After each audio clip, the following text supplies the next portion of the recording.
Kanuni ya kwanza, toa kwa hiari. Toa kwa hiari, sio kwa lazima. Na Mungu anapenda sana hiyo, na anafurahi sana mtu anapotoa kwa hiari. Lakini jambo jingine, toa kwa furaha. Mtu anapotoa kwa furaha, sio kwa huzuni, Mungu anafurahi sana kwa tendo hilo. Lakini kanuni ya tatu, toa kwa upendo. Toa kwa nini? Mungu asaidie sana. Hakuna injili ngumu kama ya utoaji, kwa msikilizaji na kwa mhubiri. So wengi wamekuja, nyuso zimebadilika, yaani tabasamu limeisha. Ikiwaangalia tabasamu halipo, sio? Muulize jirani yako, na tabasamu kweli? Au mchungaji anaona ndita sote? Mimi ndio naona wote. Wewe mpaka ugeuke kwa jirani yako, lakini mimi naona wote. Mungu atusaidie sana. Mwambie jirani yako ufurahi. Lakini kanuni ya 4, kutoa kwa imani. Kutoa kwa nini? Kwa imani. Kutoa changizo ama baraka zinazotokea katika utoaji wa changizo au wa michango. Baraka ya kwanza ni kuendeleza kazi ya Mungu. Michango tunapotoa, maana yake tunaendeleza kazi ya Mungu. Mungu atusaidie sana. Tunachangia vyombo vya muziki, tunachangia ujenzi wa nyumba ya Mungu. Maana yake tunafanya kazi ya kuendeleza kazi ya Mungu. Mungu atusaidie sana. Mungu atusaidie sana. Unaona, kabla hatujaweka jambo, tulikuwa kwenye vumbi la kutosha, na wakati mwingine ukiwa nyuma kule, mchungaji alikuwa haonekani vizuri, si ndio?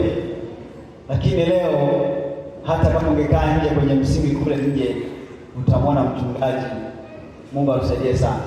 Kwa hiyo tunafanya kazi ya kuendeleza kazi ya nani? Ya Mungu. Lakini pia kila mmoja hapa anajisikia vizuri, tofauti na wakati tulikuwa kwenye vumbi. Kweli si kweli? Na tukishaweka vigae, kila mmoja atakuwa anasema jamani, ukija unatamani kuwepo tu huko kanisani, si ndio? Mungu atusaidie sana. Mungu atusaidie sana. Tunaendeleza kazi ya Mungu. Lakini baraka ya pili, tunasaidia wahitaji. Faida ya pili ni tunasaidia wahitaji. Tunasaidia wahitaji. Mara kadhaa tumekutana wahitaji hapa kanisani na tuliwasaidia kwa kiwango kila ambacho tulifanya. Kwa hiyo kwa namna hiyo pia tunahubiri Injili. Mungu atusaidie sana. Siku ambayo mtu amekata shauri ya kumwamini Yesu na anawaza kasari wapi, kama tumemtendea tendo jema, atakuja. Halo. Lakini faida ya tatu, tunaonyesha umoja wa Kristo. Mungu atusaidie sana. Tunaonyesha umoja wa Kristo. Sisi ni viungo katika mwili wa Kristo. Yawezekana wewe ni mkono, yawezekana wewe ni jicho, yawezekana wewe ni mguu, yawezekana wewe ni kiungo fulani. Tunapofanya kazi ya kuchangia kazi ya Mungu, maana yake tunaonyesha umoja wa Kristo. Mungu atusaidie sana. Hebu tusome Wakorintho wa pili sura ya 9 mstari wa 2. Wakorintho wa pili sura ya 9 mstari wa 2. Mstari mmoja peke yake.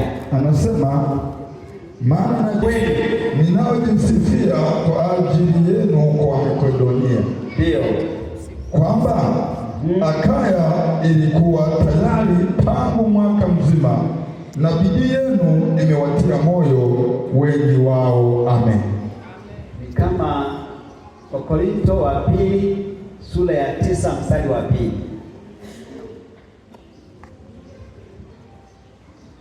Mungu asifiwe. Hapa kuna hela za wani. Ni sadaka inayotolewa kwa Mungu kama udhibitisho wa kumshukuru Mungu kwa wema, rehema, ulinzi na baraka zake.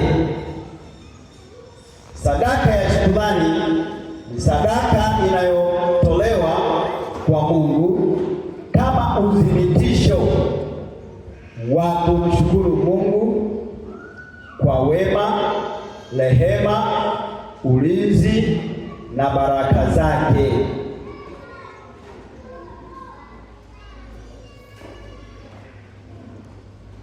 Nitarudia. Sana mhusika anayetoa nini? Shukrani. Mungu amsaidie sana. Soma maandiko Zaburi ya 50 sura ya 50 hiyo mstari wa 14.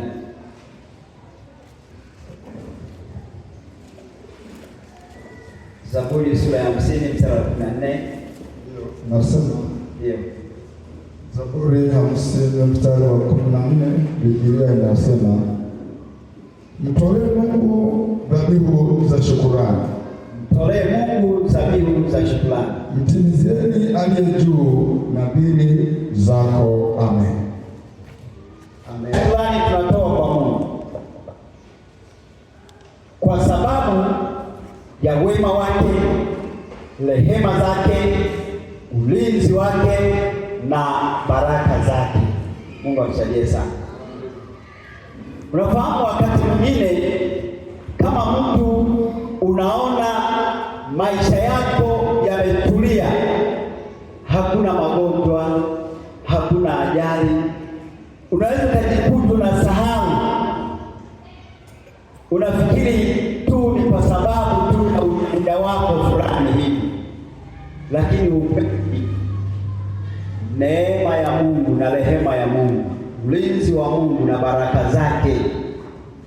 Mungu atusaidie sana, zinazoambatana na maisha yetu. Ni vyema ukikumbuka na ukamtolea Mungu sadaka ya shukrani. Mungu anafurahi.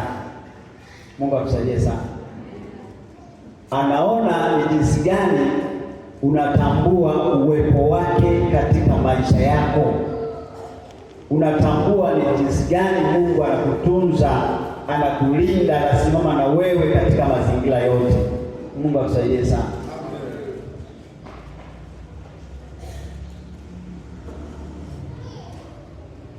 Hebu tusome Waebrania sura ya 13 mstari wa 15.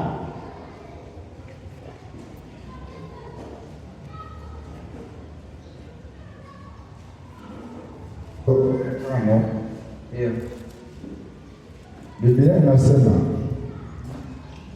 basi kwa njia yake yeye na tumpe Mungu dhabihu safi daima, yaani tunda la mdomo iliungamayo jina lake. Amen. Amen. Tumpe Bwana mdomo, maana yake natakiwa kumshukuru Mungu pia kwa vinywa vyetu. Amen. Ndio maana wakati mwingine tunapeana nafasi hapa, watu wachache wawe na jambo la kusema. Mungu atusaidie sana, maana shuhuda za kumshukuru Mungu zinajenga. Mungu atusaidie sana. Zinafanyaje? Zinajenga. zinajenga wanaosikia.